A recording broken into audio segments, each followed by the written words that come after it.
সালাম বললেন, ইয়া রাসূলুল্লাহ, ইয়া হাবিবাল্লাহ, আমি সপ্ত আকাশের উপরে ছিলাম, সেখান থেকে রওনা শুরু করেছি। অক্ত পার হয়ে যাচ্ছে, সপ্তম আকাশ, ষষ্ঠ আসমান, পঞ্চম, চতুর্থ, দ্বিতীয় প্রথম আসমান ভেদ করে জমিনে আসলাম। প্রত্যেকটা আসমানের রক্ষী বাহিনীদেরকে জিজ্ঞাসা করলাম, তোমরা কি আজকে মসজিদে নববীর মিনার থেকে হযরতে বেলালের কণ্ঠে ফজরের আজান শুনেছো নাকি? একটা তালার রক্ষী বাহিনী, একটা আসমানের পাহারাদার ফেরেশতারা সাক্ষী দিতে পারলো না যে হ্যাঁ আমরা শুনেছি। সবাই বলেছে আজকে আমরা আজান শুনতে পাই নাই। ইয়া রাসূলুল্লাহ, যতই সুরভিত কণ্ঠের মুয়াজ্জিন আপনি নিযুক্ত করেন না কেন, যে আজান আসমানে যায় না, এই আজানের কোনো দাম নাই। কথা বলো ঠিক কিনা?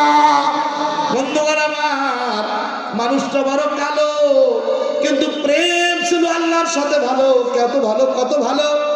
যখন এশার নামাজের পরে ফয়সালা হয়ে গেল, হযরতে বেলাল মসজিদে নববীর এক কর্নারে সিজদায় পড়ে গেলেন, কান্না শুরু করে দিলেন। আল্লাহ,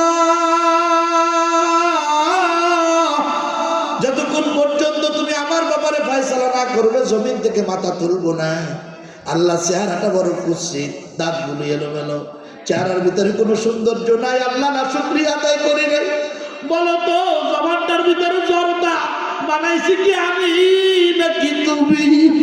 আল্লাহ হাফসার গোলাম ছিলাম, তুমি আমাকে মর্যাদা ভাগ করেছো, মর্যাদা দিয়েছো, সম্মান দিয়েছো, ইজ্জত দিয়েছো। আল্লাহর নবী, আল্লাহ তোমার রাসূলের পিছনে মুয়াজ্জিন বানিয়েছো। আল্লাহ তাআলা তুমি আমাকে ইজ্জত দেওয়ার পরে আবার কোন ভুলের কারণে আমার কাছ থেকে ইজ্জতটাকে ছিনিয়ে নিলে? ও রব ও আসমানের মালিক আল্লাহ, আমার ব্যাপারে যতক্ষণ পর্যন্ত নূতন ফয়সালা না হবে ততক্ষণ পর্যন্ত জমিন থেকে মাথা উঠাবো না, দুনিয়ার কোনো দানা পানি গ্রহণ করবো না। এলাকার ভাইরা, কত সুন্দর চেহারা ছিল না, আমার মতো দামি জামা গায়ে ছিল না। জমিনে বসে ডাক দিছে, আল্লাহর আরশ আজিম থরথর করে কেঁপে উঠছে। আল্লাহ সহ্য করতে পারে না, জিবরিল আমিনকে পাঠায়া দিল। আর আমরা যখন বাংলাদেশের প্রত্যন্ত অঞ্চল থেকে রাত 2টা-3টা বাজে মাহফিল করে রওনা করি, মাঝে মধ্যে আমাদের গাড়ি রাস্তার উপরে কুকুরে আটকিয়ে দেয়, পাতি শিয়ালে আটকিয়ে দেয়। গাড়ির ভিতরে বসে জ্বালানা অল্প একটু গ্লাস খুলে ডাকি, কুকুর পথ ছেড়ে দাও। এত ডাকি, কিন্তু কুকুর পথ ছাড়তে রাজি না। তার মানে আমাকে চেনে না। এত সুন্দর চেহারার সুন্দর কাপড় দিয়ে লাভ কি হলো? রাস্তার কুকুরও ডাক শোনে না। কালো কুৎসিত মানুষ জমিনে বসে আল্লাহকে ডাক দিছে। আল্লাহর আসমান আরশ আজিম পর্যন্ত থরথর থরথর করে কেঁপে উঠেছে। সুন্দর মানুষটা সুন্দর না, যার দিল সুন্দর ওই মানুষটাই আসলে প্রকৃত সুন্দর। কথা বলুন ঠিক কিনা? তাদের সম্পদশালী হওয়ার দরকার নাই, সুন্দর চেহারার দরকার নাই। এটা আল্লাহ যেমন পছন্দ তেমন দিবেন। সুন্দর একটা দিলের দরকার, সুন্দর একটা অন্তরের দরকার, সুন্দর একটা কলমের দরকার, সুন্দর একটা মস্তকের দরকার, যে মস্তক অবনত করলেই আল্লাহ খুশি হয়ে যায়। সুন্দর একটা জিহ্বা দরকার, যে জিহ্বা দিয়ে আল্লাহর নাম জপলেই আল্লাহ রাব্বুল আলামিন আল্লাহর নাম ধরে ডাক দিয়ে আল্লাহ তার ডাকে সাড়া দিয়ে দেয়। বন্ধুগণ আমার, বেলাল রাদিয়াল্লাহু তাআলা আনহুর ব্যাপারে জিবরিল আমিন বললেন, ইয়া রাসূলুল্লাহ, ইয়া হাবিবাল্লাহ, কোনো কথা হবে না। আল্লাহ আপনাকে ধমক দিয়েছেন। আল্লাহ বলেছেন যতক্ষণ পর্যন্ত বেলাল মসজিদে নববীর মিনার থেকে আযান না দিবে ততক্ষণ পর্যন্ত আমার হাবিব যতই অপেক্ষা করুক না কেন এই দুনিয়ায় সুবহে সাদেক হবে না। যদি কিয়ামত পর্যন্ত না দেয় তো কিয়ামত পর্যন্ত এই দুনিয়ার কোনোদিন সুবহে সাদেক হবে না, অন্ধকারাচ্ছন্নই থেকে যাবে। কাজী আমার হাবিবকে বলে দাও, যদি সুবহে সাদেক দেখতে চায়, আলোক উজ্জ্বল দিবস দেখতে চায়, তাহলে যেন আমার বেলালকে দিয়া আবার আজান শুরু করে। কেমন প্রেম ছিল তাদের রবের সাথে, আর আমাদের কেমন প্রেম।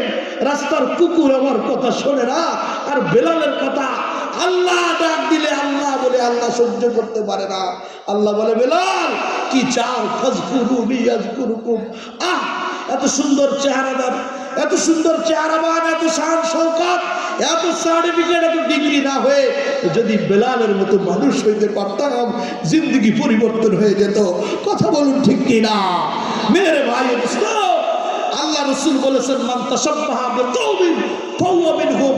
দুনিয়াতে তুমি যার সাথে যেভাবে মহব্বত করবে, আল্লাহ রাব্বুল আলামিন তার সাথেই তোমাকে হাসর করায়া দিবে।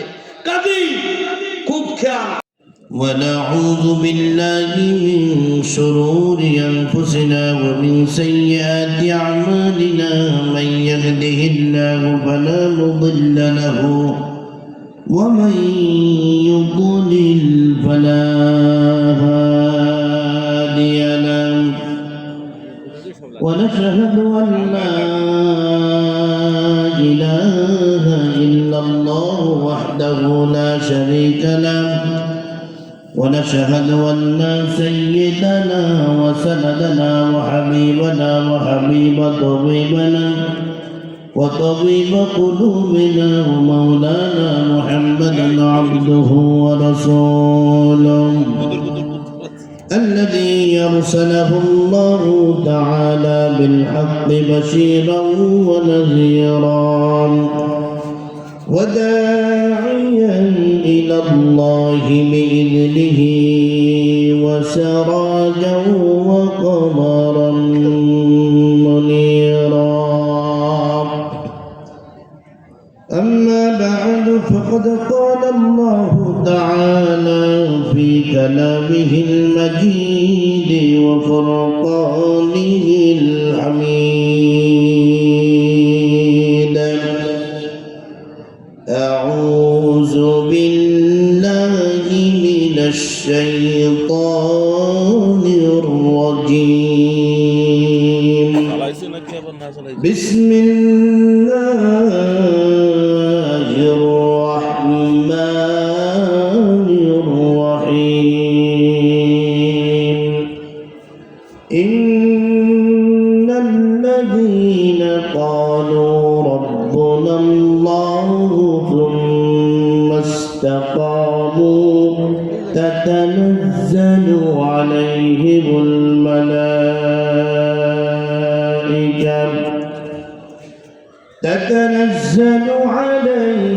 الملائكة ألا تخافوا ولا تحزنوا وأبشروا بالجنة التي كنتم توعدون.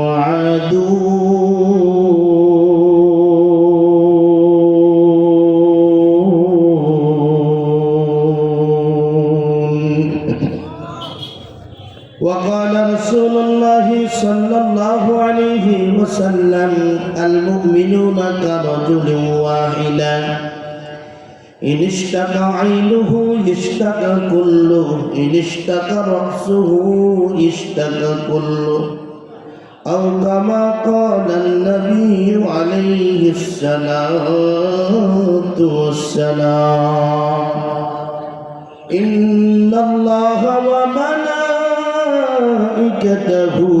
يصلون على النبي يا أيها الذين آمنوا صلوا عليه وسلموا تسليما. اللهم صل على محمد وعلى آل محمد كما صليت على إبراهيم وعلى آل إبراهيم إنك حميد مجيد.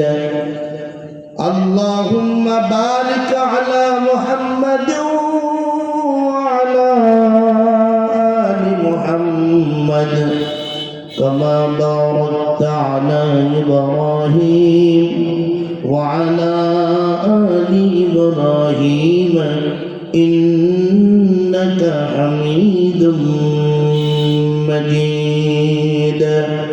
لا إله إلا الله لا إله إلا الله سبحان الله الحمد لله لا إله إلا الله سبحان الله الحمد لله لا إله إلا الله لا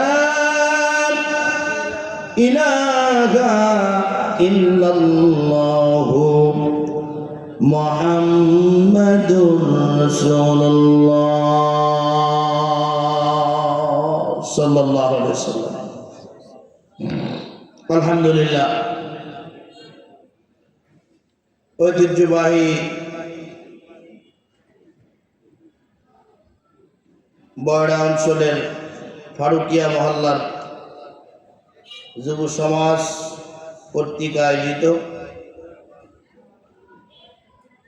আজকে এই প্রোগ্রামের মোহতারাম সদর, আমার পূর্বে আলোচনা করেছেন এদেশের আধ্যাত্মিক জগতের রাহবার উস্তাজুল আসাতেজা জনাব আলহাজ হযরত মাওলানা মুফতি মুশতাকুন নবী কাসিমি দামাত বারাকাতুহুমুল আলিয়া। উপস্থিত আছেন এতটা অঞ্চলের অগণিত অসংখ্য ওলামায়ে কেরামের ওস্তাদগণ, জাতির শ্রেষ্ঠ সন্তান মাতার মুকুট ওয়ারাসাতুল আম্বিয়া হযরত ওলামায়ে কেরামগণ, আইম্মায়ে মাসাজিদগণ,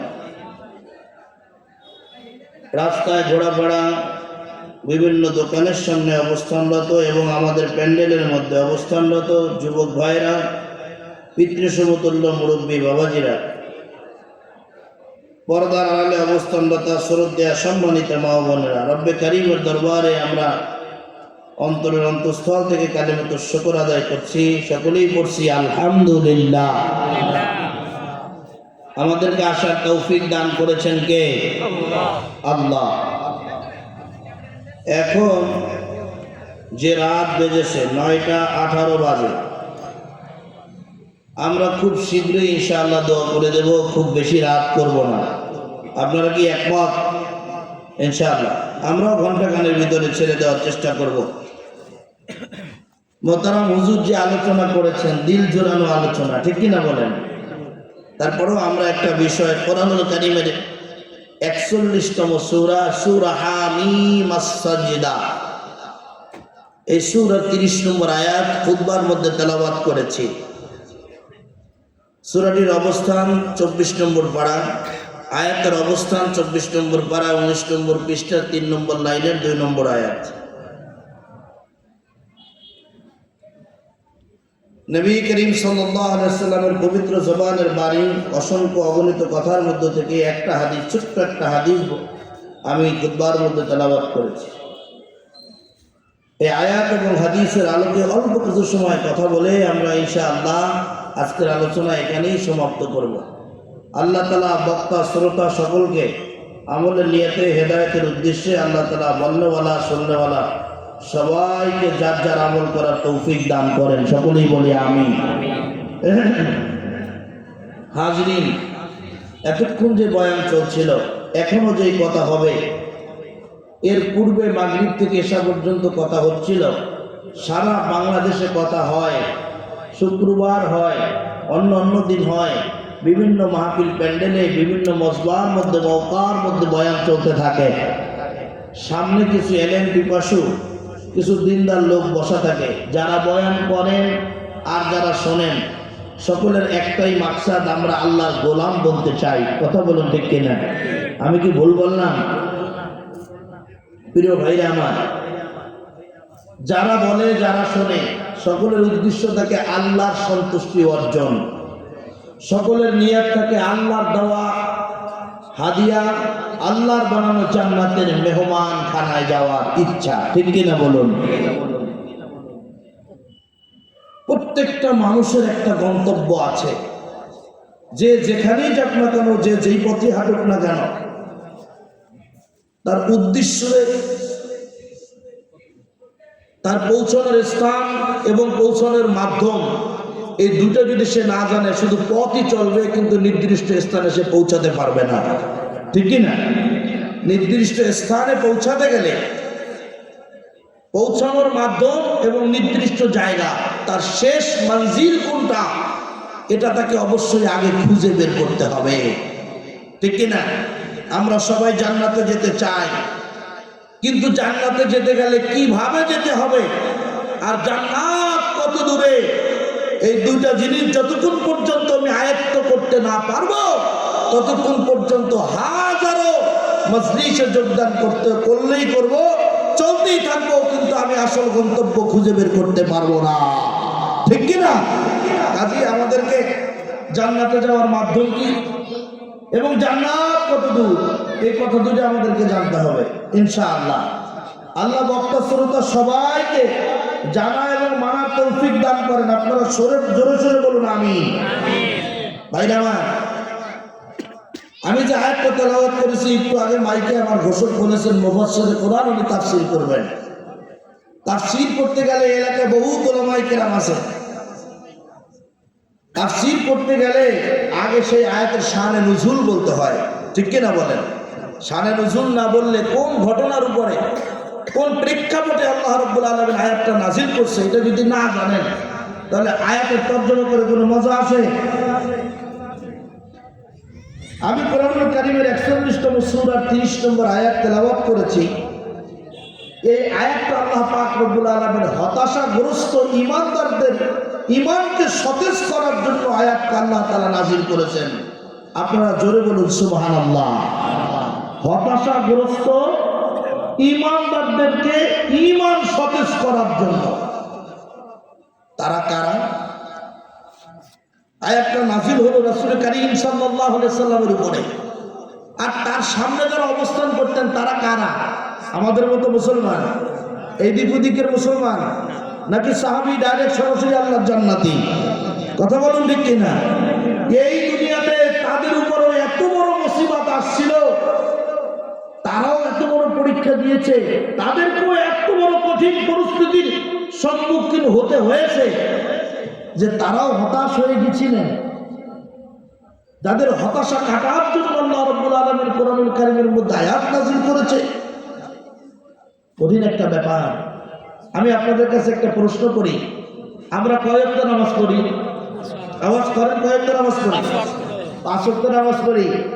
3 ওয়াক্ত নামাজের কেরাত পড়ি জোরে, আর 2 ওয়াক্ত নামাজের কেরাত পড়ি আস্তে। কথা কি ঠিক কিনা? আপনারা কি কোনোদিন কোনো উলামায়ে কেরামকে প্রশ্ন করছেন যে হুজুর, এই যে জোহর আর আসর 2 ওয়াক্ত নামাজের কেরাত আমরা আস্তে আস্তে পড়ে থাকি, এই 2 ওয়াক্ত নামাজের কেরাত আস্তে আস্তে পড়ি কেন, এবং 3 ওয়াক্ত নামাজের কেরাত জোরে পড়ি কেন? এই কোনো প্রশ্ন আমরা কোনোদিন কোনো উলামায়ে কেরামের কাছে করেছেন? আপনারা জানেন? কেউ বলতে পারবেন? ঠিক যেই সময় এই পরিস্থিতি চলতেছিল মক্কায়, এই সময় আল্লাহ পাক রব্বুল আলামিন সূরা হামিম আস-সাজদা এই 30 নম্বর আয়াত নাযিল করেছিলেন। এমন একটা প্রেক্ষাপট, জামানার পয়গম্বর খাতামুন নবিয়্যিন জনাবে মুহাম্মদুর রাসূলুল্লাহ সাল্লাল্লাহু আলাইহি সাল্লাম সহ যারাই ঈমান এনেছিলেন, প্রকাশ্যে ঈমানের প্রচার প্রসার করার কোনো সুযোগ ছিল না। রাসূল করিম সাল্লাল্লাহু আলাইহি সাল্লাম তিনিও যখন নামাজ পড়তেন, রুকু করতেন, সিজদা করতেন, তার মাথার পরে উট, ভেড়া, বকরি, দুম্বা, পচা নারী বুড়িগুলি, পাথরের কুচা, বড় বড় পাথরের বস্তা তার পিঠির করে চাপায়া দিত। কত কঠিন পরিবেশ ছিল।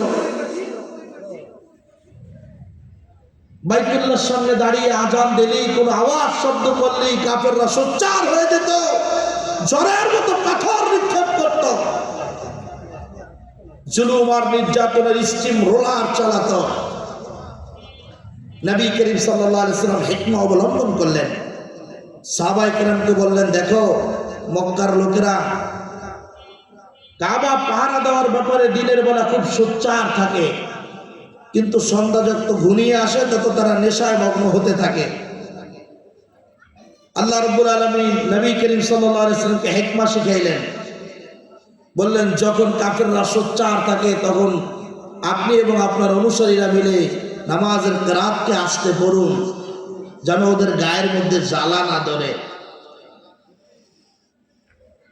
ঠিক নবী করিম সাল্লাল্লাহু আলাইহি ওয়াসাল্লাম সাহাবায়ে কেরামকে শিক্ষা দিলেন, যখন সন্ধ্যা হয়, রাত হতে না হতেই ওরা মদ পান করতো, নেশা করতো, নেশাগ্রস্ত হয়ে নেশাসক্ত হয়ে তারা মাতলামি করতো, তখন আর খেয়াল থাকতো না। নবী করিম সাল্লাল্লাহু আলাইহি ওয়াসাল্লাম সাহাবায়ে কেরামকে পরামর্শ দিলেন, তোমরা এবার জোরে তৃপ্তি মিটাই আল্লাহর সাথে কথা বলো, আল্লাহু আকবার। তো যতগুলি কারণ ছিল তার ভিতরে অন্যতম একটা কারণ হলো দিনের বেলায় তারা এ কারণেই আস্তে কেরাত পড়তেন যেন কাফেররা শুনতে না পায়, আর জোরে জোরে রাতের বেলায় কারণেই কথা বলতেন, এ কারণেই কোরআনুল কারীমের তেলাওয়াত করতেন, জোরে জোরে নামাজের কিরাত করতেন, যাতে সুন্দর করে আল্লাহর সাথে কথা বলতে পারে। কাফেররা তো এরকম সময় গুনাহের ভিতরে ভগ্ন, তারা যাতে মুসলমানদের উপর নির্যাতন না করে। মুসলমান ভাইরা আমার, ঠিক এরকম একটা মুহূর্ত সাহাবায়ে কেরাম খুব কষ্টের ভিতর থেকে যাচ্ছেন, আশেপাশের লোকেরা তাদের সাথে কথা বলে না, সওদা বিক্রি করে না। রাসূল করিম সাল্লাল্লাহু আলাইহি ওয়াসাল্লাম সহ সাহাবায়ে কেরামের উপর স্টিম রোলার চলে। সাহাবীরা রাসূলুল্লাহ সাল্লাল্লাহু আলাইহি ওয়াসাল্লামকে বললেন, ইয়া রাসূলুল্লাহ, যে লোকগুলি ইসলাম গ্রহণের পূর্বে আমাদের কাছে প্রবেশ করতে অনুমতি ভিক্ষা চাইতো, তারা আজকে আমাদের কাছে পাথর নিক্ষেপ করে, কি করবো ইয়া রাসূলুল্লাহ? তারা হতাশ হয়ে গেলেন। আল্লাহ রাব্বুল আলামিন বললেন, মুমিনেরা, তোমাদের হতাশ হওয়ার কোনো কারণ নাই, কোনো চিন্তা করার কোনো কারণ নাই। আমি আল্লাহ রাব্বুল আলামিন তোমাদের জন্য হতাশা দূর করার জন্য সুন্দর একটা পথ বের করে দিচ্ছি। আল্লাহ রাব্বুল আলামিন সূরা হামিম ওয়াস-সাজদার আয়াত নাযিল করলেন। বিশ্বনবী সাল্লাল্লাহু আলাইহি ওয়াসাল্লামের উপর আয়াত নাযিল হলো। আল্লাহ নবী আয়াত তেলাওয়াত করে শোনালেন। আপনারা আমার সাথে পড়ুন, বিসমিল্লাহির রাহমানির রহিম।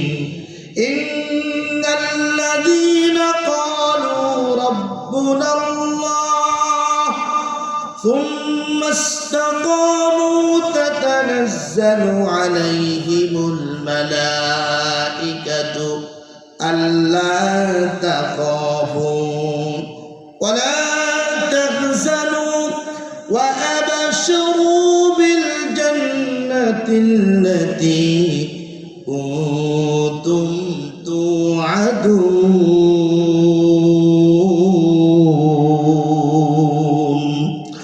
বন্ধুগণ, আসলে একটু অনুবাদ করি। আল্লাহ রাব্বুল আলামিন কি বললেন? ইন্না অর্থ নিশ্চয়, আর আল্লাযিনা অর্থ যাহারা।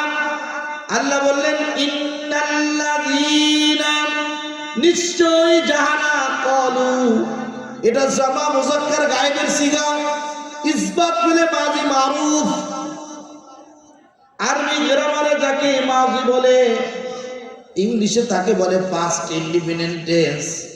ইংলিশে যাকে পাস্ট ইন্ডিপেন্ডেন্ট টেন্স বলে, বাংলায় তাকে বলে অতীতকালীন ক্রিয়া। তার মানে অর্থ হলো অতীতে যাহারা বলিয়াছিল।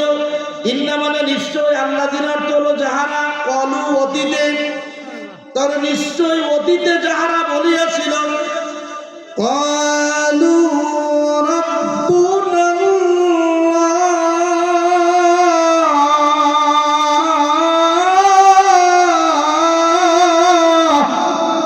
আওয়াজ করে বলুন আল্লাহু আকবার। আল্লাহ রাব্বুল আলামিন বললেন, নিশ্চয় যাহারা অতীতে বলিয়াছিল, আমাদের রব আল্লাহ। আমাদের রবকে, জোরে আওয়াজ করে বলুন, রবকে।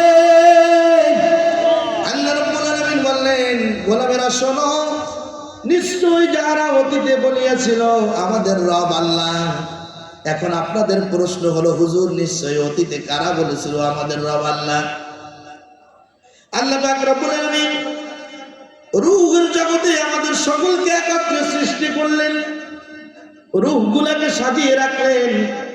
আল্লাহ পাক রব্বুল আলামিন এরপরে একটা প্রশ্ন করেছিলেন, আলাস্তু বিরাব্বিকুম, ও আমার গোলামেরা, আমি কি তোমাদের জন্য রব হিসাবে যথেষ্ট নই?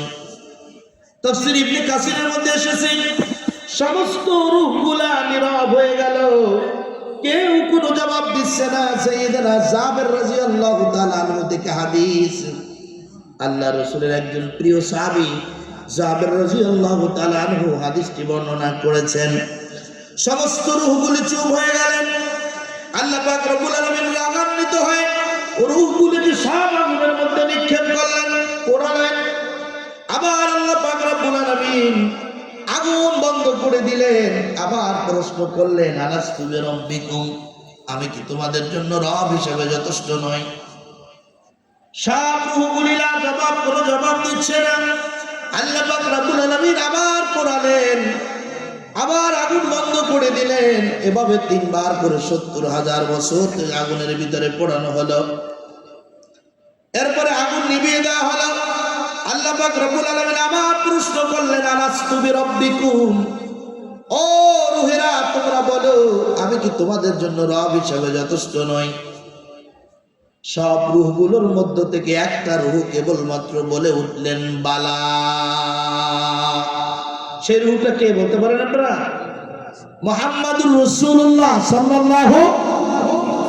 আল্লাহ নবী বললেন, শোনো সাহাবীরা, আমি যখন বলেছিলাম কালু বালা, আমার কণ্ঠের সাথে কণ্ঠ মিলিয়ে সাইয়েদনা আদম আলাইহিস সালাতু ওয়াস সালাম থেকে শুরু করে কিয়ামতের আগ পর্যন্ত যত আদমের সন্তান দুনিয়ার মধ্যে আসতেছে, এসেছিল, সব রূহগুলি আমার কণ্ঠের সাথে কণ্ঠ মিলিয়ে বলেছিল, বালা, অবশ্যই অবশ্যই আপনি আমাদের রব হিসাবে যথেষ্ট।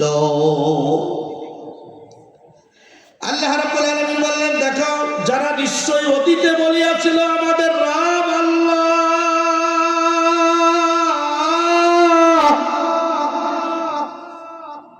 তো অতীতে কারা বলেছিল? আমরা কি তার ভিতরে ছিলাম? কথা বলেন, ছিলাম? আমেরিকার প্রেসিডেন্ট ছিল, বাংলাদেশে যারা নেতৃত্বে আছে তারা ছিল, গোটা পৃথিবীর লোকেরা ছিল, মুসলমান, হিন্দু, বৌদ্ধ, খ্রিস্টান, নাস্তিক, আস্তিক যারাই আছে সব রূহগুলি ছিল। সকলে মিলে আল্লাহ রাব্বুল আলামিনের কাছে স্বীকৃতি দিলেন, আল্লাহ আপনি আমাদের রব হিসাবে যথেষ্ট। আল্লাহ পাক রব্বুল আলামিন আমাদেরকে দুনিয়াতে পাঠিয়ে দিলেন এটা প্রমাণ করার জন্য। মিল্কি ও গ্যালাক্সির মধ্যে আল্লাহ তাআলা আমাদেরকে পাঠালেন, ছোট্ট একটা গ্যালাক্সি। আল্লাহ বললেন সুম্মা ইস্তেকামু, আল্লাহ কামু বলতে পারতেন কিন্তু ইস্তেকামু বলেছেন। আরবি গ্রামারে যদি হরফ বেড়ে যায় তাহলে অর্থ বেড়ে যায়। আল্লাহ সুম্মা কামু বলতে পারতেন কিন্তু ইস্তেকামু বলেছেন, এটা কিয়াম থেকে এসেছে শব্দটা। আল্লাহ রাব্বুল আলামিন বলেন, অতঃপর যারা এই কথার উপরে, যারা বলেছে আমাদের রব আল্লাহ, এই কথার উপরে দৃঢ়ভাবে আঁকড়িয়ে ধরেছে, দৃঢ়ভাবে, ইস্তেকামু মানে দৃঢ়ভাবে, শক্তভাবে, মজবুতের সাথে যারা ইস্তেকামতের সাথে এই কথার বুনিয়াদের উপরে রয়েছে, যারা থাকবে তাদের ব্যাপারে আল্লাহ রাব্বুল আলামিন জান্নাতের সুসংবাদ দিবেন, পুরস্কার দিবেন, সে কথাই বলছেন। আমি তো ইস্তেকামার উপরে কথা বলি, দৃঢ়ভাবে আঁকড়িয়ে ধরা, শক্ত করে মজবুত করে আঁকড়িয়ে ধরা। আপনারা দেখেছেন টর্নেডো হয়েছে, আইলা হয়েছে, সিডর হয়েছে, দেশে হয়েছে না? সিডর হয়েছে না? যখন সিডর হয়েছে, সিডর থেমে যাওয়ার পরে কি সব গাছগুলি সিডর চলাকালীন ভেঙে গিয়েছিল? যায়নি। কিছু গাছ সিডর হওয়ার পরেও, আইলা হওয়ার পরেও, টর্নেডো হওয়ার পরেও কিছু গাছ মজবুতের সাথে, ইস্তেকামতের সাথে জমিনে দাঁড়িয়েছিল। কথা বলুন ঠিক কিনা? প্রিয় ভাই আমার, এই যে দৃঢ়ভাবে দাঁড়িয়ে থাকলো, কত বড় ঝড় আসলো, জলোচ্ছ্বাস হলো, দীর্ঘক্ষণ বৃষ্টি হলো, অধিকাংশ গাছ পড়ে গেল, কিন্তু কিছু গাছ শপথ করলো যে কোনো অবস্থাতেই, যত ঝড় হও না কেন, বাতাসের তীব্রতা যতই বাড়ো না কেন, আমি আমার অস্তিত্ব থেকে বিলীন হব না, আমার জায়গা থেকে আমি উঠে পড়বো না। কথা বলুন ঠিক কিনা? কিছু গাছ এরকম শপথ করে দাঁড়িয়েছিল। ঠিক ঘন্টার পরে ঘন্টা বড় বড় জলোচ্ছ্বাস আর বড় বড় বন্যা, এটা চলে গেল, কিন্তু গাছের জায়গায় তাকে সরাতে পারে নাই। এটা হলো ইস্তেকামাত। দুনিয়াতে আমরা আল্লাহকে বলে এসেছি, আল্লাহ আমরা তোমার গোলাম, তুমি আমাদের রব। আল্লাহ বলছে যাও দুনিয়া যাও, ওখানে আমার সৃষ্টির বাইরে কিছু নাই। সেখানে গিয়া তুমি যদি ইস্তেকামাতের সাথে ধরে রাখতে পারো, শক্ত মজবুতের সাথে যদি তুমি টিকে থাকতে পারো, তাহলে এই কথা প্রমাণিত হবে যে তুমি আমার গোলাম, আমাকে রব হিসেবে স্বীকৃতি দিয়েছো। এটা সত্য প্রমাণিত হয়েছে, তোমার জন্যই আমি রেখেছি জান্নাত। আওয়াজ করে বলুন সুবহানাল্লাহ। মিথ্যা প্রতিশ্রুতি চলবে না। ইসলামের উপরে যারা ইস্তেকামতের সাথে দাঁড়িয়ে আছে, চতুর্দিক থেকে ডাকছে, তারপরও কিছু মুসলমান ইস্তেকামতের সাথে দাঁড়িয়ে আছে, ইসলামের উপরে টিকে আছে, তাদেরকে কোনো লোভ লালসা কোনোভাবেই তাদেরকে পাকড়াও করতে পারতেছে না। কথা বলুন ঠিক কিনা? কত মামলা হামলা, জেল জুলুম জরিমানা, কত ধরনের নির্যাতন চলতেছে, তারপরেও কিছু লোক দুনিয়ার কাছে মাথা নত করে না, কারণ তারা স্বীকৃতি দিয়েছে আমাদের রব হলো আল্লাহ। আল্লাহর পথে থাকতে গেলে, ইস্তেকামতের সাথে থাকতে গেলে, আমার উপরে ঝড় আসবে, বন্যা আসবে, সিডর আসবে, অন্যায় অত্যাচার জুলুম নির্যাতনের স্টিম রোলার আসবে, কিন্তু আমাকে আল্লাহর রাস্তার উপর থেকে সরা যাবে না। কারণ আল্লাহকে পাওয়ার ধান্দা করতে হবে, আর আল্লাহকে পাওয়ার সিঁড়ি হলো আল্লাহর রাস্তায় পড়ে থাকা, গন্তব্য হলো জান্নাত। আল্লাহর জান্নাতের মেহমান হতে গেলে, আল্লাহর সন্তুষ্টি লাভ অর্জন করতে গেলে, আল্লাহর রাস্তার উপরে ইস্তেকামতের সাথে থাকতে হবে, কোনোভাবেই এদিক ওদিক করা যাবে না। লা ইলাহা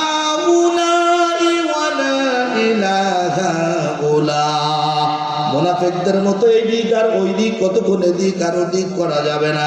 বন্ধুগণ আমার, দাবির বেলায় সবাই বলে আমরা মুসলমান, কিন্তু দেখেন নেতৃত্বের জায়গায় একদল মুসলমান হজ করেছে, দাড়ি রেখেছে, টুপি আছে, গায়ের মধ্যে জুব্বাও আছে, নামাজও পড়ে মসজিদে, কিন্তু তাদের নেতা বানায় সমাজের নেতা, তার আদর্শের নেতা, তার নেতৃত্বের নেতা সবগুলো মদখোর, গাঁজাখোর, বেনামাজি, জনগণের মাল আত্মসাৎ করে, লুণ্ঠন করে, মানুষের উপরে স্টিম রোলার চালায় নির্যাতনের।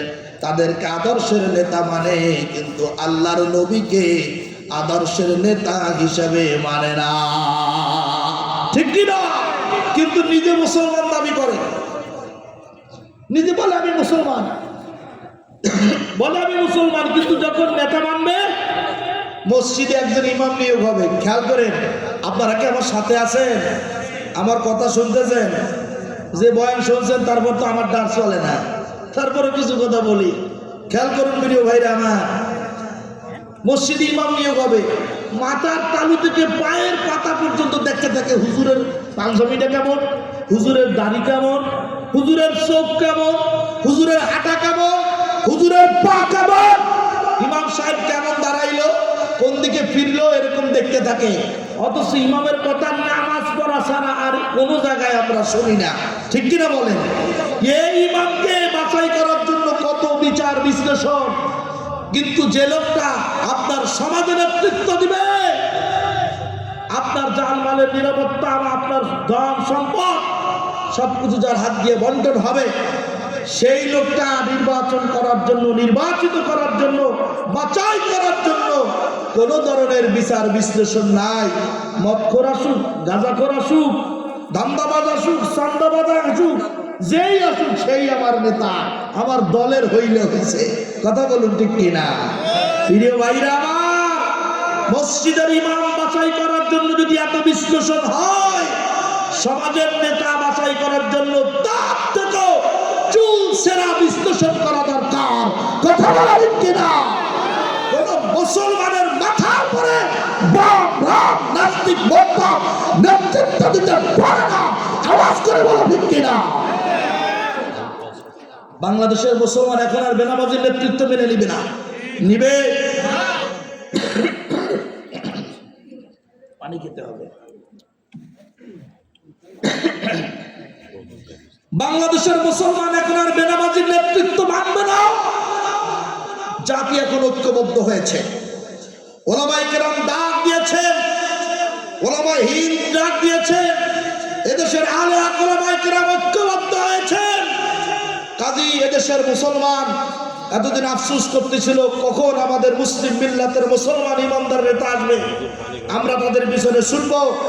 এখন একটা সময় এসেছে, এই সময় যদি তারা তাদের সেই আসল পরিচয় দিতে না পারে তাহলে তাদের কপাল পুড়ে যাবে। কথা বলুন ঠিক কিনা? প্রিয় ভাইরা আমার, কোন দল বিষয় নয়, আপনি যে দলের নেতা হন না কেন হইতেই পারেন, কিন্তু যদি আপনার নেতার আদর্শ সে যদি বেনামাজি হয়, আপনার মুসলমান নামাজি লোক কোনোদিন বেনামাজির সাথে সম্পর্ক করতে পারে? আল্লাহ রাব্বুল আলামিন বলেছেন,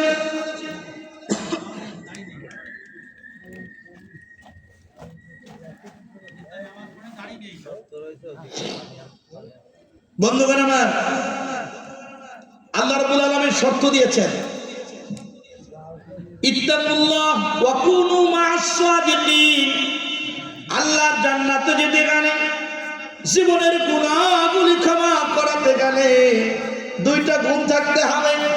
এক নম্বর, দুনিয়াতে যতদিন বেঁচে থাকবো ভয় করবো আল্লাহকে। কাকে? আওয়াজ করে বলো মুসলমান, কাকে? জোরে বলুন আল্লাহ। জোরে বলুন, জোরে বলুন, জোরে বলুন আল্লাহ। আল্লাহকে ডাক দেন, আল্লাহকে ভয় করতে হবে। আল্লাহ রাব্বুল আলামিন বলেছেন, শোনো, ওয়া কুনু মা'আস সাদিকিন। আর সত্যবাদীদের দলে থাকতে হবে। যারা মিথ্যাবাদী, বেনামাজি, সুদখোর, হারামখোর, দাড়ি মুছ রাখে না, অপরিচিত জায়গায় যদি মৃত্যু হয়ে যায়, পরনের কাপড় না খোলা পর্যন্ত পরিচয় পাওয়া যাবে না। এটা কি মুসলমান নাকি মালাউন কি বাচ্চা হে?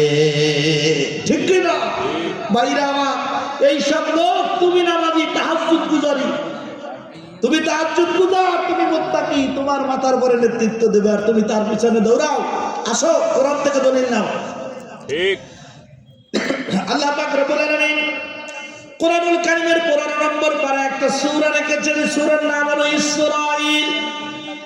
সূরা বানী ইসরাঈলের 8 নম্বর পৃষ্ঠা 2 নম্বর আয়াতের মধ্যে আল্লাহ পাক রব্বুল আলামিন বলেছেন, ইয়াউমা নাদউ কুল্লা উনাসিম বিইমামিহিম ফামান উতিয়া কিতাবাহু ফাউলাইকা ইয়াকরাউনা কিতাবাহুম ওয়ালা ইউজলামুনা ইল্লা ফাতিলা।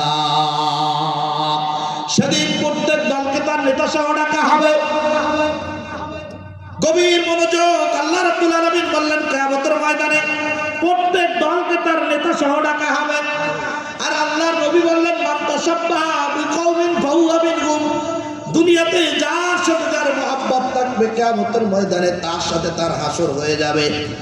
আল্লাহ রাব্বুল আলামিন বললেন, কিয়ামতের ময়দানে প্রত্যেক দলকে তার নেতা সহ ডাকা হবে। এরপরে আমলনামা দিয়ে দেওয়া হবে। নেতাকে বলা হবে, না, তোমার শ্রোতাদের আমলনামা, এটা তোমরা পড়ে পড়ে তারপরে শোনাও আমাকে। আচ্ছা বলেন, যে নেতা সুদ খায়, যে নেতা বেনামাজি, যে নেতার মুখে দাড়ি নাই, যে নেতা হারামখোর, যে নেতা মানুষকে জুলুম নির্যাতন করে মানুষের উপরে, যে নেতা মানুষের তেরানের কাঠ, বয়স্ক ভাতা, বিধবা ভাতা, কারেন্টের খাম্বা চুরি করে খায়, এই নেতা কিয়ামতের ময়দানে আল্লাহর সামনে দাঁড়াই আপনার আমলনামা পড়তে পারবে? আওয়াজ করে বলুন, পারবে? পারবে? তো যে নেতা কিয়ামতের ময়দানে চোরের কাতারে দাঁড়াবে, সেই নেতার পিছনে আমার ঘোরার কোনো দরকার আছে? আল্লাহ বললেন, নাদউ কুল্লা উনাসিম বিইমামিহিম ফামান উতিয়া কিতাবাহু ফাউলাইকা ইয়াকরাউনা কিতাবাহুম ওয়ালা ইউজলামুনা ইল্লা ফাতিলা। বন্ধুগণ আমার, প্রত্যেক দলকে তার নেতা সহ ডাকা হবে। নেতা ধরা কে যাবে? আল্লাহ পাক রব্বুল আলামিন বলবেন, উসুরুল্লাযীনা যালামু ওয়া আযওয়াজুহুম ওয়া মা কানু ইয়াবুদুন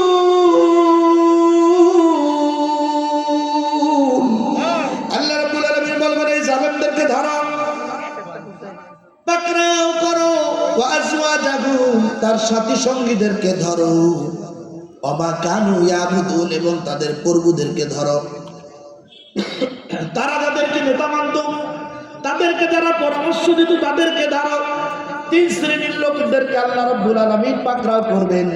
যারা বেনামাজি নেতা আছে, যারা মদখোর নেতা আছে, যারা জেনাকারী নেতা, যারা জনগণের সম্পদ আত্মসাৎ করে, যারা মানুষের হক নষ্ট করে, এই নেতা। দুই নম্বর হলো তার সাথী সঙ্গীরা, তার সাথে যারা ছিল, অথবা তাকে যারা নির্বাচিত করেছিল, তাকে যারা নেতা হিসেবে মেনেছিল, তাকে যারা ভোট দিয়ে জয়যুক্ত করেছিল, তার নামে মিথ্যা মিথ্যা স্লোগান দিয়ে ভালো ভালো কথা বলেই যে যোগ্যতা তার ভিতরে ছিল না, এই কথাগুলি বলে বলে মানুষের কাছ থেকে ভোট নিয়ে তাকে জয়যুক্ত করেছিল এই নেতা সাথী সঙ্গীগণ। তিন নম্বর হলো ওয়ামা কানু ইয়াবুদুন, এই নেতা যাদের পরামর্শে চলতো, যাদের মদত নিয়ে নেতৃত্ব দিত, তারা কোথায়? তাদেরকেও ধরো, তাদেরকেও পাকড়াও করা হবে। বন্ধুগণ আমার, সেদিন নেতা যদি বদকার হয় আর শ্রোতা যদি নেককার হয়, বদকার নেতাকে আমির মানার কারণে, নেতা মানার কারণে নামাজি শ্রোতা সেও বেনামাজি নেতার সাথে জাহান্নামী হয়ে যাবে, কোনোভাবে ছাড় পাবে না। বন্ধুগণ আমার, আল্লাহ রাব্বুল আলামিন বললেন কিয়ামত বড় কঠিন, এদের অবস্থা এমন হবে ইয়াউমা তারাউনাহা তাযহালু কুল্লু উম্মাতিন কুল্লু মুরদিআতিন ওয়া তাদাউ কুল্লু যাতি হামলিন হামলাহা ওয়া তারান নাসা সুকারা ওয়া মা হুম বিসুকারা ওয়ালাকিন্না আযাবাল্লাহি শাদীদ। আল্লাহু আকবার বলুন। আল্লাহ বলবেন কিয়ামত শুরু হবে, এরা কিয়ামতের গর্জনের ভয়তে এমন হবে, কিয়ামত বড় কঠিন। আল্লাহ বললেন গর্ভস্থ মা বোনেরা যাদের পেটের মধ্যে 5 মাস 7 মাস 8 মাসের বাচ্চা নিয়ে কিয়ামতের ময়দানে উঠবে, কিয়ামতের এক হুঙ্কারে পেট থেকে বাচ্চাগুলি গর্ভপাত হয়ে যাবে, মানুষগুলি পাগলের মতো মাতাল হয়ে যাবে, হেলতে দুলতে থাকবে, মনে হবে যেন এরা সব নেশাগ্রস্ত। আল্লাহ বললেন কেউ এরা নেশাগ্রস্ত না, ওয়ামা হুম বিসুকারা,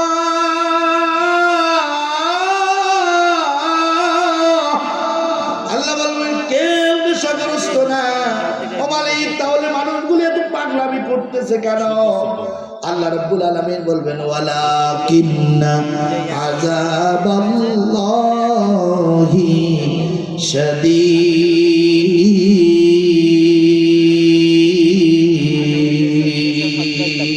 শাদীদ, আমার আযাব বড় কঠিন, আমি আল্লাহর আযাবের ভয়তে তারা পাগলামি করতেছে। কিন্তু কোনো ছাড় দেওয়া হবে না, যতই পাগলামি করুক না কেন, যতই ভয় পাক না কেন, কোনোভাবেই তাদেরকে ছাড় দেওয়া হবে না। যতই তারা ক্ষমা পাওয়ার ধান্দায় থাকুক না কেন, আল্লাহ রাব্বুল আলামিন বলবেন ওয়ান্তাজুল ইয়াউম, হে অপরাধীরা, আইয়ুহাল মুজরিমুন,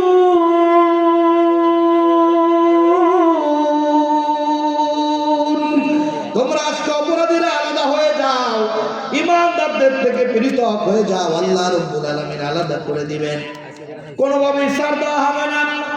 তারা মনে মনে চিন্তা করবে, আল্লাহ যখনই জিজ্ঞাসা করবে তোমরা অপরাধ করছো কিনা, আমরা সাথে সাথে বলবো না করি নাই। আল্লাহ যখনই জিজ্ঞাসা করবেন তখনই তারা না বলে দিবে।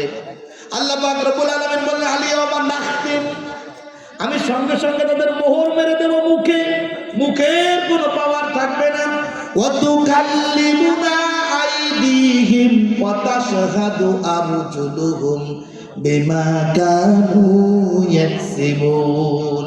আল্লাহ বলেন এরপর আমি হাতের জবান খুলে দিব, প্রত্যেকটা আঙ্গুলি এক একটা মুখ হবে। প্রত্যেকটা আঙ্গুলি সুন্দর করে আমি রব্বুল আলামিনের দরবারে সাক্ষী দিবে, আল্লাহ আমি অমুকের হাত, এই হাত থেকে এই গুনাহকে তারা করত। এরপরে আল্লাহ রাব্বুল আলামিন বললেন ওয়া তাশহাদু আরজুলুহুম, 2 নম্বর সাক্ষী। আল্লাহ বললেন এরপরে পায়ের থেকে সাক্ষী নিব, পায়ের জবান খুলে দেওয়া হবে, পা সাক্ষী দিবে, আল্লাহ এই পা দিয়ে তোমার এই গুনাহের পথ ধরেছিল, বেনামাজিনে তার পিছনে ছুটেছিল, আল্লাহ এই তোমার সেই পাপিষ্ঠ বান্দার পা আমি, আমাকে ব্যবহার করে করে গুনার রাস্তাগুলি তারা খুঁজতেছিল। আল্লাহ বলবো কোনো সুযোগ নেই। বন্ধুগণ আমার, প্রত্যেকটা অঙ্গ প্রত্যঙ্গের জবান আল্লাহ খুলে দিবেন, হিসাব শুরু হয়ে যাবে। আল্লাহ পাক রব্বুল আলামিন শেষ পর্যন্ত সব কিছুর ভিতরে সবচাইতে দামি হিসাব জমিন থেকে আল্লাহ গ্রহণ করবেন। আল্লাহ রাব্বুল আলামিন বললেন ইযা জিলাতিল আরদু জিলজালাহা ওয়া আখরাজাতিল আরদু আথqalaha ওয়া ক্বালাল ইনসানু মা লাহা। জোরে বলুন আল্লাহু আকবার। আল্লাহ রাব্বুল আলামিন ইনসানের তত্ত্ব জমিন থেকে সংগ্রহ করবেন, জমিন সেদিন হজম শক্তি হারিয়ে ফেলবেন। আমরা যখন বেশি খাবার খাই, পেটের ভিতরে হজম হয় না, হজম শক্তি হারিয়ে ফেলি, তখন আমরা উপড়ে ফেলি, বমি করি। সেদিন জমিনকে আল্লাহ রাব্বুল আলামিন আজকে ধারণ করার ক্ষমতা দিয়েছেন। বান্দা রাতে গুনাহ করেছে কেউ জানে না, আল্লাহ জানে আর জমিন জানে, জানে কিনা? দিনের বেলা গুনাহ করেছে কেউ দেখে নাই, আল্লাহ দেখেছেন আর জমিন দেখেছে।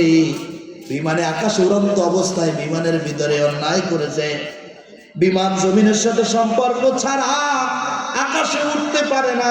যে যেখানেই গুনাহ করুক না কেন, 100 তালা বিল্ডিং এর মাথার পরে বসে গুনাহ করেছিল, এই বিল্ডিংটার জয়েন্ট, এই বিল্ডিংটার গোড়াও কিন্তু মাটির উপরে, সম্পর্ক জমিনের সাথে। কাজেই জমিন সেদিন সব সাক্ষী দিয়া দিবে। পালানোর কোন রাস্তা আছে? আল্লাহ বলবেন কুজু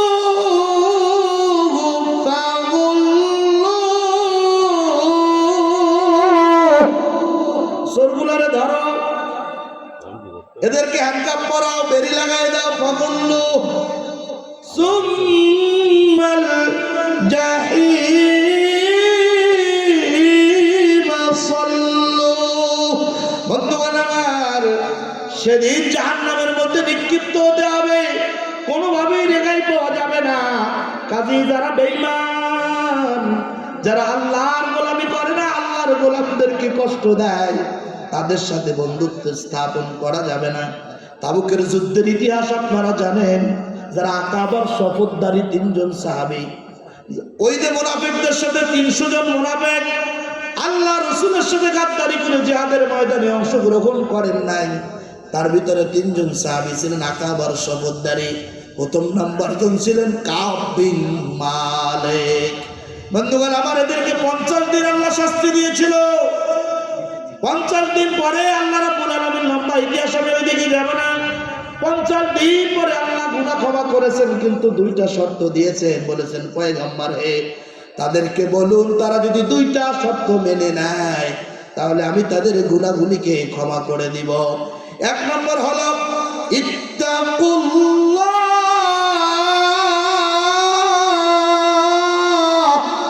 তারা যতদিন বেঁচে থাকবে আমি আল্লাহকে ভয় করতে হবে।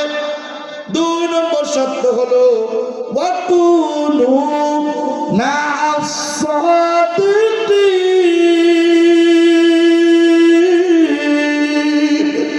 সত্যবাদীদের সাথে, সাদিকিনদের সাথে, যারা সৎ লোক তাদের সাথে বন্ধুত্ব স্থাপন করতে হবে। মরণ পর্যন্ত যতদিন দুনিয়াতে বেঁচে থাকবে বেঈমানদের সাথে সম্পর্ক করলে তওবা টিকবে না। ইমানদারদের সাথে তুমি নামাজ পড়ো আর বেঈমানদের সাথে তুমি নেতার ভোটের প্রচারণা করো। ইমানদারদের সাথে তুমি নামাজ পড়ো, নামাজ শেষ আবার বেনামাজির সাথে চায়ের আড্ডায় বসো। ইমানদার জামাতের সাথে নামাজ পড়ো, আবার বেনামাজি বেঈমানকে তুমি তোমার নেতা, তুমি তোমার দলের আদর্শ নেতা হিসেবে মানো। আল্লাহ রাব্বুল আলামিন বললেন, তুমি যতই নামাজ পড়ো না কেন, আমি রব তোমাকে গোলাম হিসেবে পছন্দ করি নাই। তোমার কোনো পাত্তা আমি রবের কাছে নাই, আমার জান্নাতের চাবি তোমাকে দেওয়া হবে না। তাহলে কিভাবে মানবো? মানার মতো মানতে হবে। ছোট্ট একজন সাহাবী, ওখান থেকে আমরা একটা মিসাল নিই। দেখেন, ছোট্ট একটা ইতিহাস, বিশাল একজন সাহাবী, আল্লাহ রাসূলের খুব পছন্দের একজন সাহাবী, যার কথা বললেই আপনারা বলবেন হুজুর এ ওয়াজ জানি, আমরা অনেকে শুনেছি, কতবার শুনেছি। কেউ বলবেন হাজার হাজার বার, আবার কেউ বলবেন হুজুর জীবনে কতবার শুনেছি তার কোনো হিসাব নাই। পৃথিবীতে একজন কালো মানুষ ছিল, আল্লাহ রাসূল বলেছেন আমার এই সাহাবীর মতো কালো মানুষ আল্লাহ রাব্বুল আলামিন কিয়ামতের আগ পর্যন্ত আর দুনিয়ায় পাঠাবে না। এই সাহাবীর নাম কি বলেন? জোরে বলুন। হযরত বেলাল কলেমা পড়েছে, বলেছেন আমার রব। ক্বালু রাব্বুনাল্লাহ, তিনি বলেছিলেন আমার রব আল্লাহ। ওই যে সেই সময় দুনিয়াতে এসে কলেমা পড়ার পরে সুম্মাস্তাকামু, ইস্তিকামতের সাথে সেটাকে ধরে রেখেছে। কত শাস্তি দেওয়া হলো, জ্বলন্ত আগুনের কয়লার মধ্যে টানা হয়েছে, শরীর পুড়ে গেল, রক্তাক্ত হলে জবানটা পুড়ে গেল, পুরো শরীর পুড়ে গেছে। এত প্রহার করা হয়েছে, ফিটে ফিটকি দিয়ে রক্ত বের হয়েছে, তারপরও আল্লাহকে বলে নাই। জবান থেকে কথা বের হয় না, তারপরও জিহ্বা নড়ে। কাফেরের গোষ্ঠী দ্বারা মুখের কাছে কান লাগালো, দেখতেছে এখনো বলে আহাদ আহাদ আহাদ, আমার আল্লাহ এক, আমার আল্লাহ এক। মুসলমান ইমানদার আল্লাহর গোলাম, আল্লাহর প্রেম থেকে দূরে সরাইতে পারলো না। লোকটা এমন লোক ছিল, চেহারার ভিতরে কালা কুৎসিত, কোনো সৌন্দর্য ছিল না।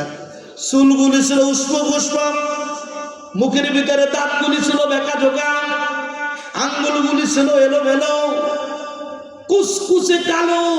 মাথার চুল আর চেহারা কোনটা পার্থক্য করা যেত না, এত কালো মানুষ। হাফসার গোলাম ছিল। হাফসা দেশের লোকেরা সকালবেলা উঠে যার সাথে হযরতে বেলাল রাদিয়াল্লাহু তাআলা আনহুর সাথে দেখা হতো, বর্ণনা করতেন, বলতেন তোমার মতো একজন নিকৃষ্ট ব্যক্তির সাথে দেখা হলো, আজকে আমার দিনটাই খারাপ হয়ে যাবে। সকলে বলুন নাউজুবিল্লাহ। এমন সাহাবী ইস্তিকামতের সাথে বলছে, যতই তোমরা জুলুম নির্যাতন করো, আল্লাহকে ভোলার কোন সুযোগ, আওয়াজ করে বলুন, সুযোগ নাই। আল্লাহ বললেন, যা বেলাল তুই আমাকে এত ভালোবাসলি, যেই নবীকে আমি সমস্ত নবীদের নবী বানাইছি, যেই নবীকে সমস্ত রাসূলদের রাসূল বানিয়েছি, যেই নবীকে আমি সাইয়্যিদুল কাওনাইন বানিয়েছি, এই নবী যেই মসজিদের ইমাম, ও বেলাল তুমি সেই মসজিদের মুয়াজ্জিন হবে। আল্লাহ রাব্বুল আলামিন তাকে মুয়াজ্জিন বানিয়ে দিলেন। দুর্ভাগ্য, কিছুদিন চলে গেল। আমাদের সমাজে বাংলাদেশে একটা নিয়ম আছে, মসজিদ যখন নূতন শুরু করে, মাদ্রাসা যখন নূতন শুরু করে, কোনো কায়দায় একজন হুজুর হইলেই হবে। কিছুদিন পরে একটা বিল্ডিং হলো, মসজিদটা এয়ার কন্ডিশন হলো, টাইলস হয়ে গেল, এসি কমপ্লিট। একদম সুশীল সমাজের চিন্তাশীল লোকেরা বলে এখন আর এই ইমাম চলে না, টাইলস আলা মসজিদে এই ইমাম চলে না, দামি ইমাম লাগবে। কথা বলেন ঠিক কিনা? বন্ধুগণ, আমার লম্বা ইতিহাস। একদিন সালাতুল ইশা নামাজের পরে নবী করিম সাল্লাল্লাহু আলাইহি সাল্লাম মসজিদে নববীতে সাহাবায়ে কেরামের দিকে ফিরে বসলেন।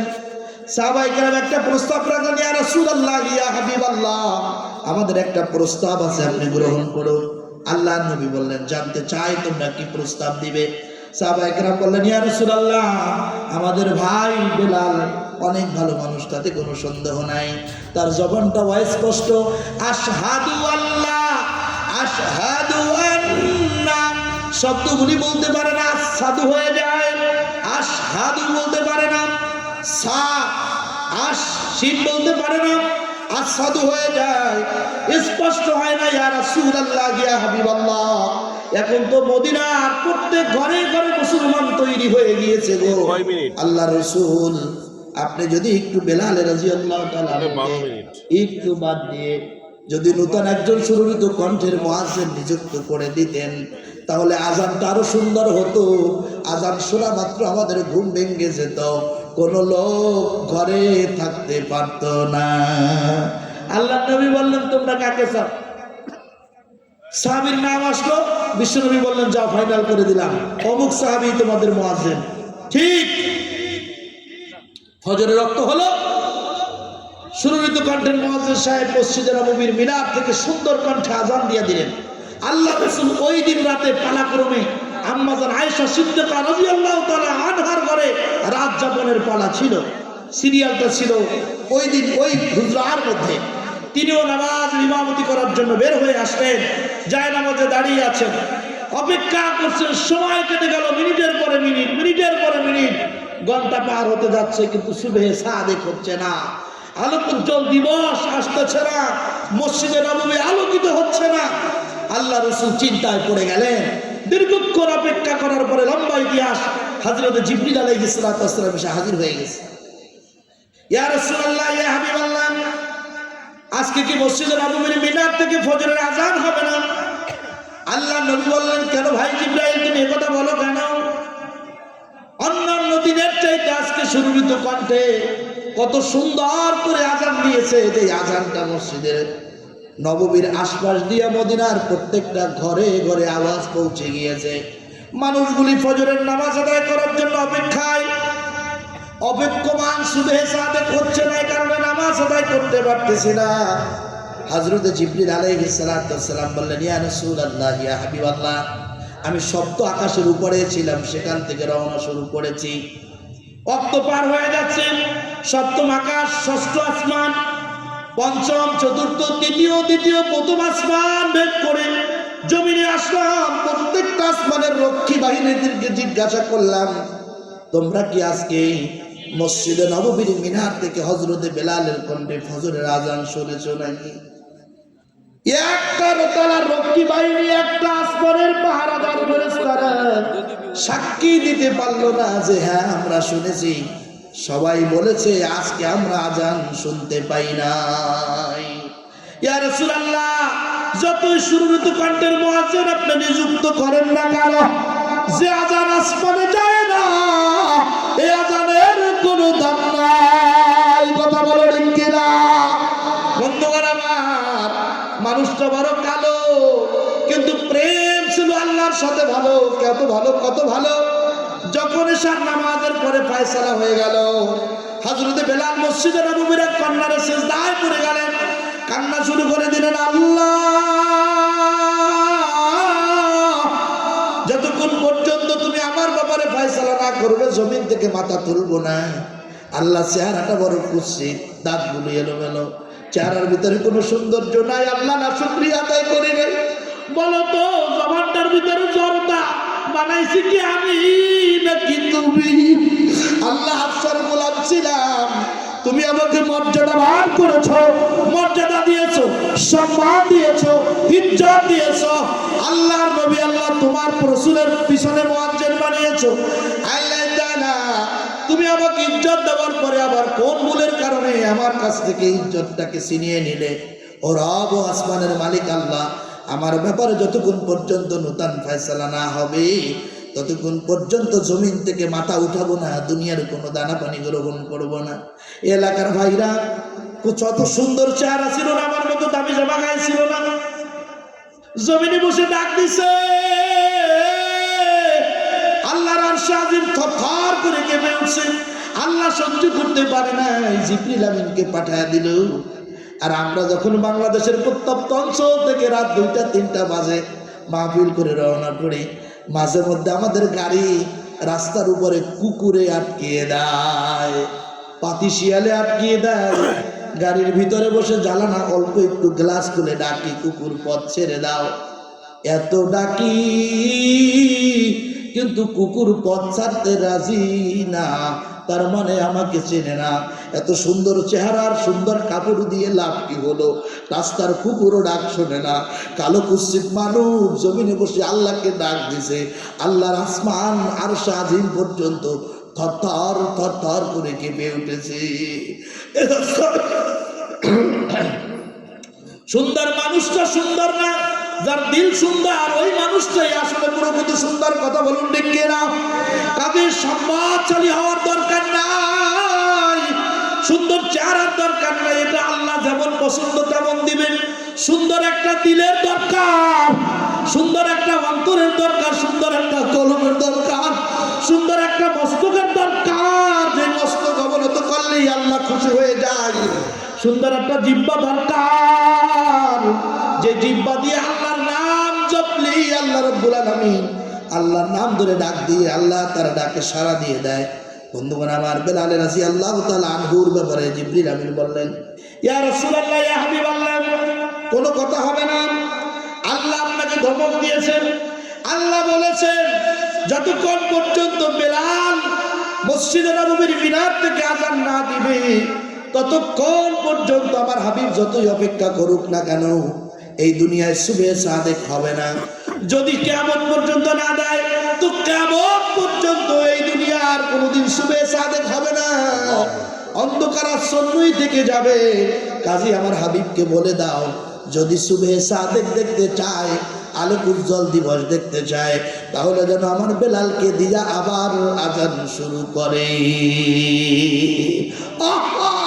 কেমন প্রেম ছিল তাদের রবের সাথে, আর আমাদের কেমন প্রেম। রাস্তার কুকুর আমার কথা শোনে না, আর বেলালের কথা আল্লাহ ডাক দিলে আল্লাহ বলে আল্লাহ সহ্য করতে পারে না। আল্লাহ বলে, বেলাল কি চাও? ফাজকুরুনি আযকুরুকুম। এত সুন্দর চেহারাদার, এত সুন্দর চেহারাবান, এত শান শওকত, এত সার্টিফিকেট, এত ডিগ্রি না হয়ে যদি বেলালের মতো মানুষ হইতে পারতাম, জিন্দগি পরিবর্তন হয়ে যেত।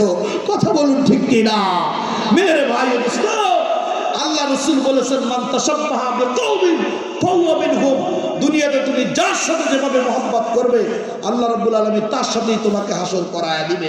কাজেই খুব খেয়াল, খুব সতর্ক, কোনোভাবেই বেনামাজি, বেঈমান, মদখোর, হিরোইনখোর, ফেন্সিডিলখোর, জুলুম নির্যাতনকারী, জেনাকারীর সাথে মুসলমান ইমানদারের সম্পর্ক থাকতে পারে। যতই নির্যাতন হোক না কেন, যতই হুমকি দামকি আসুক না কেন, ইসলামের উপরে আমাদেরকে টিকে থাকতেই হবে ইনশাআল্লাহ। কথা বলুন ঠিক কিনা? প্রিয় ভাইরা আমার, সামনে আমাদেরকে পরীক্ষা দেওয়ার সময় আসছে। তাহলে ওলামায়ে কেরাম ঐক্যবদ্ধ হয়েছে। ওলামায়ে কেরাম আমাদেরকে যখনই ডাক দিবে আমরা তখনই আল্লাহর দিন বিজয়ের জন্য প্রয়োজনে কাপড়ে কাপড় মাথায় বেঁধে ময়দানে হাজির হয়ে যাব। পারবো ইনশাআল্লাহ। বন্ধুগণ আমার, প্রস্তুতি নাও। আল্লাহর দিন বিজয়ের মেহনতের সাথে আমাদেরকে একমত পোষণ করতে হবে। বাতিলের সাথে আতাত করা মুসলমানের কাজ না। কথা বলুন ঠিক কিনা? 2 নম্বর কথা হলো ইস্তেকামাত শব্দের অর্থ হলো একদম দৃঢ়ভাবে ইসলামের উপরে দাঁড়িয়ে থাকতে হবে, সোজা। এইদিকে মদে ডাকতেছে যাব না, সুদে ডাকতেছে যাব না, শয়তান তশকিল করতেছে নামাজ ছেড়ে দাও ছাড়বো না, আর একজন তশকিল করতেছে হারাম উপার্জন করার জন্য হারাম উপার্জন করবো না। একদম স্টিল কথা হলো, this is the book about which there is no doubt, জালিকাল কিতাব লা রাইবা ফিহি, guidance for those conscious of Allah, hudal lil muttaqin।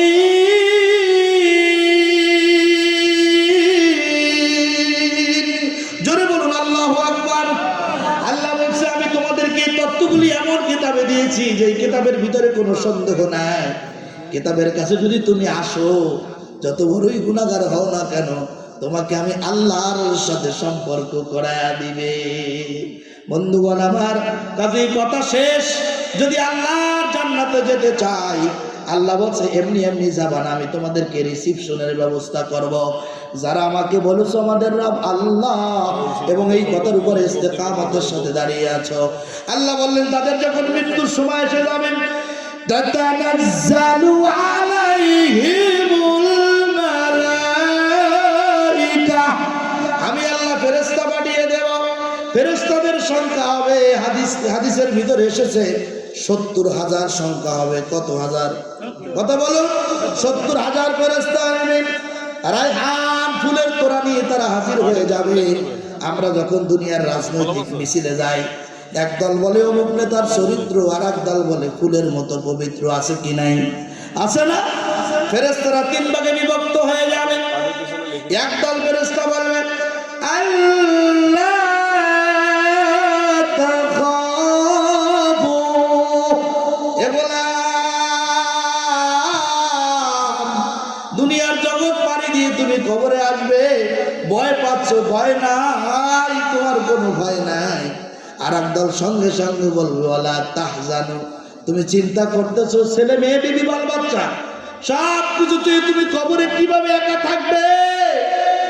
আল্লাহর গোলাম, তোমার কোনো চিন্তাও নাই। আর একদল ফেরেশতা বাকি থাকবে, তারা বলবে সুসংবাদ গ্রহণ করো, ওয়া আবশিরু বিল জান্নাতিল্লাতী কুনতুম তুআদুন। বলবে ওই জান্নাতের আশায় থাকো, প্রতীক্ষা করতে থাকো, অপেক্ষা করতে থাকো, তোমার এখনো মৃত্যু হয় নাই। জান্নাতের প্রতিশ্রুতি দেখা দিবে, বলবে যে জান্নাতের প্রতিশ্রুতি তোমাদেরকে দেওয়া হতো, এই জান্নাত দেখো তোমার অপেক্ষায় আছে, কাজেই তোমার কোনো ভয় নাই। নাহনু আউলিয়াকুম ফিল হায়াতিদ দুনিয়া ওয়া ফিল আখিরাহ ওয়া লাকুম ফিহা মা তাশতাহি আনফুসুকুম ওয়া লাকুম ফিহা মা তাদউন। আল্লাহ বললেন ফেরেশতারা তোমরা বলে দাও, ফেরেশতারা বলবে দুনিয়াতেও তোমাদের বন্ধু ছিলাম, মরণ কালে যাতে তোমার কলেমা থেকে তুমি দূরে সরে না যাও, এজন্য কলেমার তালকিন করাতে এসেছি। কবরেও তোমাদের বন্ধু থাকবো, তোমার হাসরের ময়দানেও আল্লাহ বন্ধু বানায় দিবে, জান্নাতের মধ্যেও আল্লাহ রাব্বুল আলামিন বন্ধু বানাবে। আল্লাহু আকবার বলো। কাজী জান্নাতে যেতে গেলে আল্লাহর রাস্তার উপরে ইস্তেকামতের সাথে থাকতে হবে। পারবো তো ইনশাআল্লাহ? কথা বলুন, পারবো তো ইনশাআল্লাহ?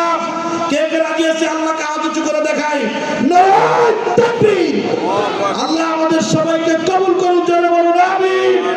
যুব সমাজের আজকের এই মাহফিল ইন্তেজামিয়া কমিটির এই আয়োজনকে আল্লাহ কবুল করেন, সবাই বলি আমিন।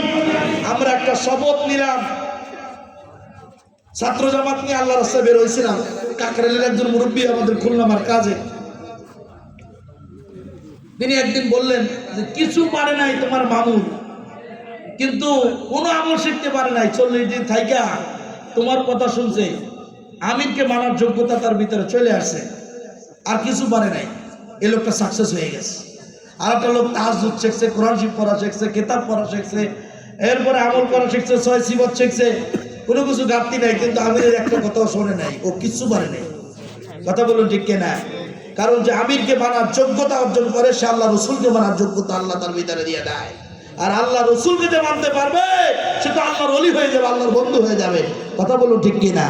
তো কাজেই আমরা আজকে একটা শপথ নিলাম, যুবক ভাইরা আজকে আয়োজন করেছে, এই আয়োজন থেকে আমরা একটা শপথ নিয়েছি, জীবনে যত ঝড় ঝাপটা, যত জুলুম নির্যাতন আসুক না কেন, কোনোভাবেই আমরা ইসলামের পথ থেকে দূরে সরব না।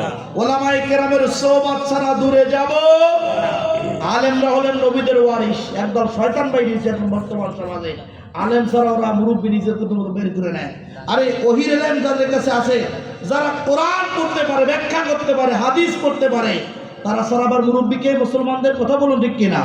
ওহির এলেম যাদের কাছে নাই, ওরা শয়তানের মুরব্বী, ইমানদারদের মুরব্বী হতে পারে না। কাজী আমরা ওলামায়ে কেরামের সোহবতে থাকবো, আলেমদের দোয়া নিয়ে ওলামায়ে কেরাম যা বলে আমরা সেই পথেই চলবো। আল্লাহ তৌফিক দান করুন, সকলেই বলি আমিন। প্রিয় ভাইরা আমার, আপনাদের কাছে আকুল আবেদন, এই যে জানুয়ারি মাস আসতেছে, আমাদের খুলনাতে অনেক নুরানি মাদ্রাসা আছে, আছে না? আছে। একটা প্রচার করে যায়, একটা দাওয়াত আপনাদেরকে দিয়ে যায়। এই নুরানি মাদ্রাসাগুলি বর্তমান আধুনিক যত কিন্ডারগার্টেন আছে